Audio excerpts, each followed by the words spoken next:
त्यो ठेगान लगाउन तपाईँको छ नि अब कुनै दिन आवाज सानो होला कुनै दिन ठुलो होला तर लेखेर राख्दा हुन्छ कसैले छुन आयो भने तपाईँहरूलाई छ नि के गर्न सक्छौँ हामीसँग तागत हाम्रो क्षमता हिम्मत होइन त्यो देखाउने पर्ने दिनहरू आउँदैछ के देखाउनुहुन्छ अहिलेको सरकारलाई केही पनि गर्न सक्नु भएन यो सरकारका हल्लाउन नि सक्नु भएको छैन सरकार हो तपाईँले सरकार यसलाई संविधान विपरीत नागेर आएको छ संविधान विपरीत आएको सरकार छ हो तपाईँको जुन यो संविधानले के भन्छ सांसद बिनाको मान्छे मन्त्री प्रधानमन्त्री बन्न पाउनु होइन अर्को चाहिँ सुशीला कार्कीले के आफैले हस्ताक्षर गरेको थियो तपाईँले हेर्नुहुन्छ प्रधान न्यायाधीश बनिसकेका मान्छेहरू देशको तपाईँको मन्त्री प्रधानमन्त्री बन्न पाउनु भन्दा आफैले हस्ताक्षर गरेको होइन सरकार मान्नुहुन्छ तपाईँले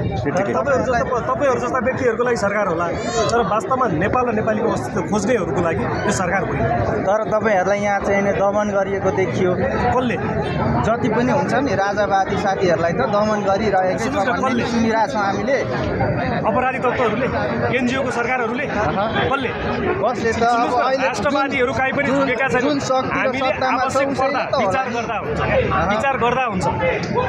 जसरी तपाईँको छ नि शेख हसिनालाई देशबाट खेदेका थिए त्योभन्दा त्यहाँ चाहिँ देशबाट खेदे मात्र हामी चाहिँ यो जमिन मुनि गाडिदिन सक्ने हामीसँग सामर्थ्य छ विचार गर्दा हुन्छ हामी तपाईँको अलिकति अहिले साइलेन्ट छौँ हामीले मुद्दा मात्र तपाईँको छ नि हाम्रो मुद्दाको विषय मात्र बहस गरिरहेछौँ कुरा गरिरहेछौँ भन्ने कुरा होइन आवश्यक पर्दा हामी जसोसुकै रूप लिन पनि तयार छौँ जसोसुकै अवस्था कस्तो कस्तो रूप लिन तयार त्यो अहिले हुनुहुन्छ तपाईँहरूलाई अहिले मैले खोलिराख्नुपर्ने अवस्था छैन हाम्रो तपाईँको छ नि योजनाहरूको विषयमा तपाईँहरूलाई अहिले भनिराख्नुपर्ने अवस्था छैन भोलि तपाईँले सडकमा देख्नुहुनेछ हस् धन्यवाद तपाईँ पनि कतैबाट परिचालित पो हो कि तपाईँहरू जस्ता परिचालित मान्छेहरूलाई थाहा हुन्छ परिचालित हो कि होइन भनेर होइन हामी तपाईँको राष्ट्रको लागि परिचालित हौँ हामी परिचालित हामी त सत्य तथ्य बाहिर ल्याउने मान्छे हो सत्य तथ्य ल्याउनु भयो त हिजो दुर्गा पर्साईका तपाईँको छ नि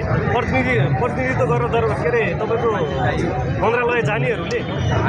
के बोलेका थिए त्यहाँ के गरेका थिए भन्नुहोस् त तपाईँले सत्य तथ्य बाहिर ल्याइदिनु भयो उनीहरूले तपाईँको बन्द र हडताल नगर्ने भनेको थिए शान्तिपूर्ण आन्दोलन नगर्ने त भनेको थिएन नि होइन अनि तपाईँहरू जस्तै मिडिया कर्मी साथीहरूले तपाईँ गलत लेखेर गलत बोलेर यो भएको हो हस् धन्यवाद सुन्नु न सर सुन्नु कुनै बेला तपाईँहरू दुर्गा प्रसाईको निवास पनि पुग्नु भएको राजा ल्याउनको लागि